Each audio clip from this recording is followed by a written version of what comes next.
Guys, we really shouldn't be doing this. Tarot was written and directed by Anna Halberg and Spencer Cohen. Anna produced Expendables 4, where everybody got on the floor and watched a bunch of action dinosaurs. Hard to believe they did 4 of those goddamn movies and waited almost 10 years to do the 4th one, and it bombed at the box office. But nevertheless, Spencer also wrote Extinction and Moonfall, a movie that had such iconic lines as, "The looting has increased as mounting moon terror continues to grip the cities." Somebody got paid to write that, and it was Spencer Cohen. Or maybe Roland Emmerich decided to tell him, hey, mounting moon terror, put that in, it's gonna be funny. It wasn't funny. Moonfall was awful, but enough about Moonfall. This is based on a novel, Horoscope by Nicholas Adams, and involves a bunch of college kids that rent a mansion, and mansion is in quotations because the mansion, Airbnb, seems to have all of like 3 fucking rooms. Everybody is around the campfire telling ghost stories straight out of Are You Afraid of the Dark, just without the Canadian feel of it, and the cheesiness, and the fact that it was a really fun show on Nickelodeon. And they end up going into the basement that looks straight out of Ed and Lorraine Warren's summer home. Basically, it's just a bunch of ancient artifacts. They find a wooden box with carvings and hand-painted tarot cards in a movie called Tarot. The layers this movie fucking has already. I'm astonished. So yeah, then they decide to do some readings. By they, I mean a character named Haley. And look, the casting is listed on IMDb. There are a few familiar faces. The character names just get thrown out once or maybe twice. None of the characters are very distinct, but Haley has a bit of a connection to tarot readings and horoscopes and all that. And basically, after finding out a little bit more about her backstory, you still don't really get how, but nevertheless, everybody gets a little bit of exposition as far as like what's going to happen to them. What's happening? Oh, hi, tarot readings. Don't know why I went Tommy Wiseau there, but nevertheless, yeah, somebody said, oh, don't be on the wrong side of the tracks. Stay on the right side of the tracks, or don't go here. Don't do this.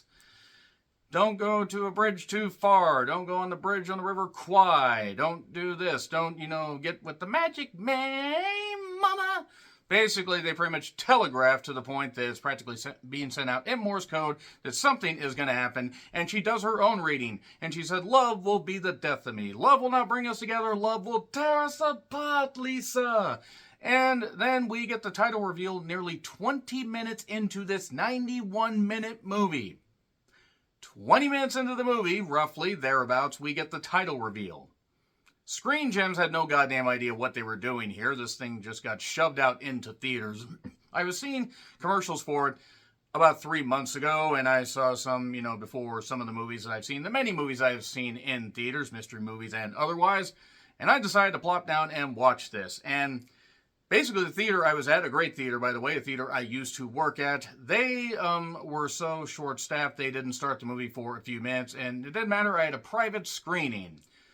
And that's a good thing, because from the opening scene through to the goddamn conclusion, I was hurling nothing but insults, jokes, and every goddamn, basic, not derogatory term, but every, ability to knock any of these goddamn, not even one note. They're rice paper thin characters that do the most monumentally stupid things, stretching out a meager plot that, look, had it been anthology style, had they maybe had any cohesion, any focus, it probably would have worked, but there's no way that this movie could have possibly worked, because from every standpoint, CGI, the practical effects, okay, there are a couple halfway decent practical effects, but the CGI is some of the worst goddamn shit that I have seen in a while.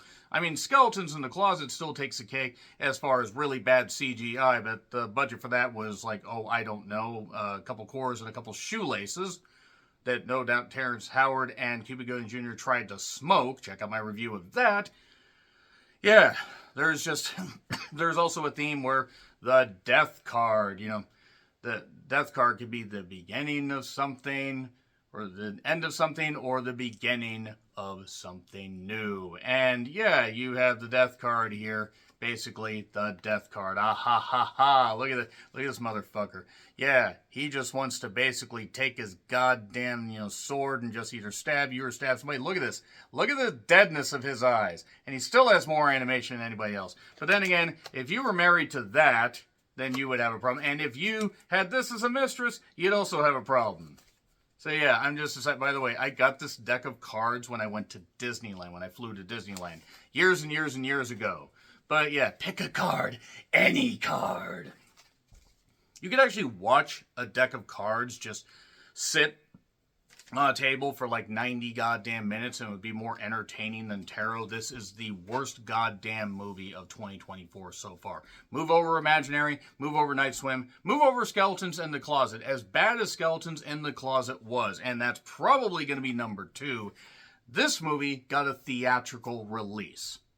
I'm not against the cast members getting a chance to be in a horror movie, but in every conceivable way, this movie is bad. The kills are terrible. It's a PG-13 horror movie. We get a couple blood splatters. And, like, you have Avantika. I think that's how you say her name. I don't know. She was in Mean Girls. That's a stupid name, by the way. Why do you name your children that? What the fuck is wrong with you? And remember the old lady from the Northman and Texas Chainsaw Massacre? Remember her? Olwen, I don't know, Fourier? I think that's how you say it. Yeah, the one that kind of looks ethereal, like she came back from the Middle Ages and just got transplanted here, and actually is a pretty good actress. She proved that in The Northman. Yeah, she's here to provide a little bit of exposition. Basically, there's an ancient curse locked in on this tarot deck, and everybody must solve this mystery before they're all history in the dumbest ways of tarot tales. Woohoo! Also, the guy that played Ned, who looks like Ned, from the most recent Spider-Man, he's in this. You had Harriet Slater, who was in Indy 5. And you have a cast where some of the faces might seem familiar, and none of the characters have any depth to them. It's actually baffling because there's I think the Avantika character and a girl named Elise are a couple. By the way, if you have any problem with the LGBTQ community and people living as they are, fuck off. Fuck the hell off. Get the hell out of here. You don't belong on this world. Accept people as they are. Get your head out of the goddamn Bible or whatever bigotry bullshit that you got peeking, just crowning out of your goddamn head. Just rip it out, throw it over there. Say, get the hell out of here. You ever seen a man say goodbye to bigotry? Once. Yeah. Terrible. Absolutely terrible. This should have gone directly to streaming. Actually, it should have gone directly to the goddamn scrap heap. Because really, if this movie had not come out, would it have mattered? Every conceivable aspect of this, from the jump scare noises being absolutely ridiculous, and just overused, and, the certain creature effects that they have from the various cards and everything, there's the germ of an idea here that could have worked. But it didn't goddamn work because everything about this was so hackneyed and hollow and just horrific. Horrific and not even in a funny way. I mean, you could laugh at the fact that this movie is so incompetent, inept, and lacking any imagination. Even Imaginary had a couple things that I guess I could find a little bit of positive with. Not really, but Imaginary had something. You could laugh a little bit more at it. And any of the backstory and any of the stuff, character motivations change, people do shit, somebody runs out, to escape this one evil. It has one of the dumbest endings that I've seen in a horror movie in quite a while, and I'll get to that in the spoilers. Avoid this movie at all goddamn costs. If you happen to have seen this in theaters already, please let me know what you thought in the comments, because my God, I cannot believe that this movie actually got made. I can't believe it. I cannot believe that this thing exists. It's the most 90s, early 2000s horror movie that has been released in 2024. And even if it had been released in the 90s, you might have said, oh, those are pretty good special effects. No, they would have even been outdated back then. None of the humor hits, even from the people that are actually talented. This was dog shit, 100% terrible. Just terrible from beginning to goddamn end. I'm going to get into spoilers. I don't know how long they're going to take. I don't really care. It's in theaters. Wait for streaming or just don't bother. 3, 2, 1, spoilers. There we go. Okay, in the beginning there was rap, as our Lord and Savior Dr. Dre once said. Why not work that line into every conceivable review I can? Because I'm old. I'm tired. And these horror movies are made by fucking idiots when children could do. No, seriously. If this wasn't just due to studio interference, hacking this damn thing up, then Anna and Spencer need to never write and direct a movie again. Or at least, they need to be overseen by somebody that actually can tell them, no, this is a bad idea. And I've never read the book Horoscope. But that being said, we start off with the campfire stories. They get the tarot decks. Haley reads all this stuff. She mentions to, I believe, an ex-boyfriend. I think he was an ex. They implied that one couple broke up. Does it matter? No, it doesn't fucking goddamn matter. She reads, the tales for everybody. One, basically Pax and Jacob, the one who looks like Ned because he was Ned. He is kind of seen as the fool. Everybody reads towards their astrological signs. At one point, somebody says about the Capricorns are, stubborn and selfish. And I'm like, okay, rude. But as a Capricorn, you're not wrong. You're not wrong, movie. So, it's kind of an unspoken rule. Don't mess with someone else's deck. Don't get deck eliminated. Tarot nuts. Haha. So they mess with the deck. They get cursed. There's this funny part where I think it's Elise. I think it's the character's name. She gets out of the shower. Is in this dorm. I think it's a dorm. There's this ladder that goes up into this attic. She decides to just put the ladder up there, do this, but then hears more noises. The ladder's back. She crawls up there, looks around. There's jump scare noises. It's really stupid. And then suddenly she looks down, and then candles are suddenly surrounded. And then it's this huntress or temptress or countess? I don't know. She attacks, because why not? And then shoves the ladder down on her, and blood splatters on the phone. That's supposed to be something funny. And then one guy gets killed on, the other side of the tracks. Because he's in a subway and he gets scared and he decides to hide behind this graffiti-filled window where the ghost can easily see him. Because one, they have a lantern, and two, it's a fucking window, you fuckity fuckstick, you motherfucker. Okay, I'm calm. They're just characters. They are people. They don't deserve this hate. Screen Gems deserves a whole lot of hate. Whichever executives decide to greenlight this really, quite frankly, need to have a job, an intervention or like a job reevaluation or something. You say, maybe we need to put you somewhere else where you can still get paid, but you can't fuck up our bottom line. So yeah, the guy ends up getting killed after panicking and jumping out of a train that was parked there into a moving train that may or may not have actually been the case. I don't know. Could have been a ghost train. Doesn't matter. Ghost Train coming soon from the asylum. And these readings offering a brief exposition of characters that you don't care about. There was a death by hanging on a bridge. That's where if you saw the trailer, you saw the GPS light stuff and everything. To the motion and then the hand, writing in the dew on the windows, run, hangman. And then a girl runs and she gets hung. There's a weird bat creature that actually looks straight out of the last voyage of the Demeter. And then Avantika, wherever the hell you say her, God, I don't fucking care. I'm sure she's a nice girl. But after Mean Girls and this, I don't know if I want to see her in anything else. Because I hated the Mean Girls musical. I didn't think it was going to be great, but my God, it didn't even meet my low expectations. So she ends up getting targeted by a magic man. Hey Mama, I saw Hart, Joan Jett, the Black Hearts and Hart, that is, and also Elle King in concert about 4.5 years ago. It was fun, except it was in Tacoma. That being said, she gets, hit with the saw, and then she got sawed in half. I sawed this girl in half. Flex Seal. Moving on, she gets killed. This is, by the way, after Owen's character, Alma, explains that all this terrible stuff happened in Mexico City. A bunch of people died. And then at Woodstock, people got cursed and died later.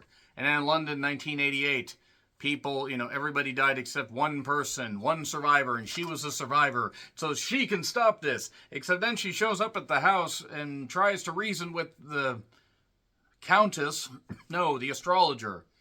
And the astrologer basically was a tarot card reader in the 1700s in some whatever the fuck country.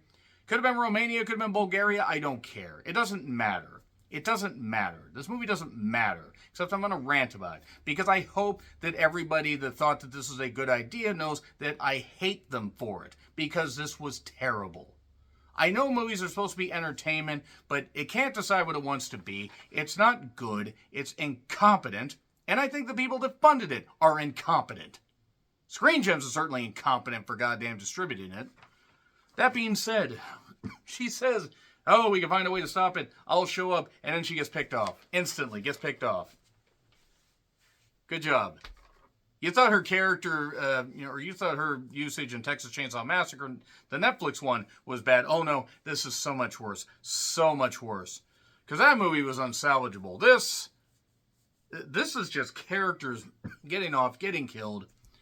I think the most hilarious thing, though, is Jacob, the guy that looks like Ned, who basically says, wait, are you saying these deaths are connected to the decks or whatever? It's like, oh, it's happening just like you predicted? This is after like 3 deaths. You just figured that out. You just figured that out. You motherfucking idiots. Every goddamn character in this deserved to be, every character, by the way, should have just been offed immediately, and we should have just watched the tarot deck cards just in a shuffle thing. That's what we should have been able to see, because it would have been more interesting than what we fucking got here. And it turns out also that Haley has a connection with tarot card reading because her mother fought and had some disease that she died from. There were things that were revealed in this movie that honestly don't matter. They don't fucking matter. It doesn't matter with any of these characters because who the fuck's going to care about any of these people? Paxton, by the way, gets contacted or gets targeted by the fool, the jester, and then he's getting targeted in the elevator and everything. And Jester's doing this and warping fate. It's